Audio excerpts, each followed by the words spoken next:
راح يكون ويانا صار على الهواء الأستاذ خالد الحراثي، صانع محتوى ثقافي وتاريخي. راح نسأل تاريخ الطربوش. وصباح الخير والنور من أربيل، وين أمستردام صح؟ أهلا وسهلا. برشلونة نورتنا حبيبي. نعم برشلونة، سعيد بمشاركتي معكم في هذا البرنامج، وتحية طيبة لجميع القيمين على قناة شمس وجميع يعني أهلا وسهلا فيك. يعني مبسوطين اليوم أنه حديثنا معك، وبدنا منك يعني تخبرنا شو أصل الطربوش، كيف قصته بالتاريخ، كيف بلش؟ الطربوش المغربي أصله من فاس. كثير من الأوروبيين والمشرق العثماني كان يسمى هذا الطربوش الأحمر، كان يسمى بفاس. وأقدم ذكر للطربوش كان يعني من قبل الجغرافي المقدسي، يعني وصف أهل فاس وقال أنهم كانوا يلبسون يعني طرابش أو قبعات أو قلانس حمراء. وبعده الحسن الوزان قال أن أهل فاس، يعني فاس كانت مدينة صغيرة، كان يخرج النسيج ويخرج منها المواد التجميل والزليج والبلغة المغربية إلى آخره، ومن هذه الأشياء والرموز التراثية كان يخرج يعني الطربوش الأحمر. خالد، كيف أصبح هذا الطربوش هو رمز للسلطة والمجتمع الراقي؟ كيف أصبح حقيقة؟ نشوف من خلال التاريخ ومن خلال الماضي، أيام الماضية كنا نشوف رمز للسلطة ينطيك ومجتمع راقي اللي يلبس طربوش. كيف أصبح؟ نعم، الطربوش كان لباسا للأعيان، لباسا للحكام ولباسا للملوك ولباسا للقضاة.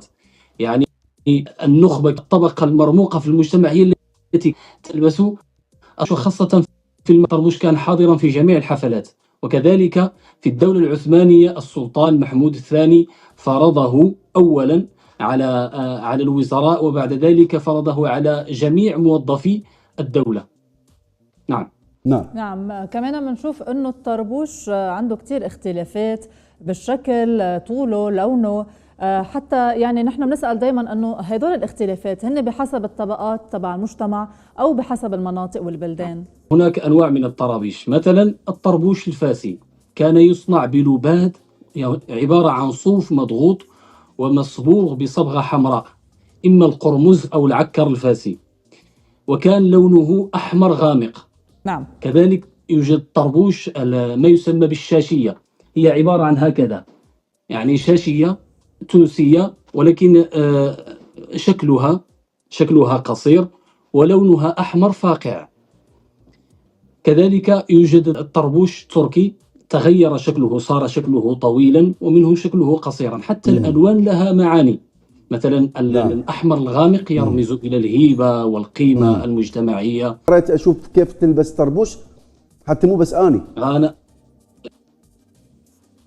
هذا الستايل مغربي. هذا الستايل نعم مغربي، ولكن هذا بدون شرابة سوداء. هو الأصل يعني الأصلي والمغربي يكون بالشرابة السوداء. بنعرف كمان اليوم العولمة غيرت كتير من القصص، العادات القديمة اللي كانت عنا. فمع العولمة كيف صار يستخدم اليوم الطربوش؟ مناسبات معينة، عروض ثقافية، أو وين عم يستخدم؟ صراحة الطربوش كما قلت لكم، الطربوش يستخدم يعني عندنا في المغرب في الجلسات الأندلسية، الطرب الأندلسي الملحون، في الأعراس. والعريس لا يكون عريسا كاملا حتى يلبس الطربوش الأحمر. وكذلك في الخطاب الملكي، الملك يلبس الطربوش الأحمر، يعني الطربوش حاضر وبقوة. في المشرق يعني الطربوش لعله اختفى يعني قليلا، وصار في بعض المسارح والحفلات الفولكلورية فقط، وبعض الأفلام لها يعني معاني تاريخية. نعم أستاذ خالد، أنا إذا أشوف من خلال الأوتفيت اللي حضرتك لابسه حلو، هذا الأوتفيت المغربي مع الطربوش، لازم لما تلبس هذه الجلابية لازم تلبس طربوش. لكن هنا سؤالي، قلت يعني الموضة الآن، ممكن تسوي ميكس طربوش مع بدلة حديثة؟ نعم، هي الموضة العالمية أستاذي، هي دائما ما تبحث عن الأشياء الأصيلة والعريقة والتاريخية وتعيد صياغتها. نعم. تعيد صياغتها. والطربوش مما لا شك أنه يعني رمز عريق وتاريخي وتراثي، يعني إذا أعيد صياغته مع الحفاظ على الأصل أصله، مع الحفاظ على شكله الأصلي وإضافة لمسة عصرية، قد يعطينا نموذج من الموضة العالمية، وقد يواكب الموضة العالمية ونربط الحاضر بالماضي. نعم، يعني كمان دائما بنسأل بالنهاية أنه نحن فينا نرجع نرد الطربوش تيصير جزء من الموضة الحديثة أو جزء من يومياتنا بكل العالم العربي أو كل البلدان يلي دارج فيها هذا الطربوش. والطربوش يعني كيف أقول لك، هو الطربوش يحمل في طياته تاريخ، وتعرض للمواقف السياسية والمواقف التاريخية. أنت تعرفين مثلا يعني في 1925 يعني مصطفى أتاتورك منع الطربوش من تركيا لأنه يرمز إلى الدولة مثلا العثمانية. وفي 1952 مع سقوط الملكية المصرية والثورة المصرية يعني صار الطربوش ممنوعا في مصر. فالطربوش كان يرمز، كانت له مكانة وكان له نفوذ وكان له حضور، فلما لا نرجعه إلى واقعنا الآن، نعطيه يعني صفة يومية نلبسه في المناسبات، في الأعراس، في الأعياد. نعم. إلى آخره. نعم.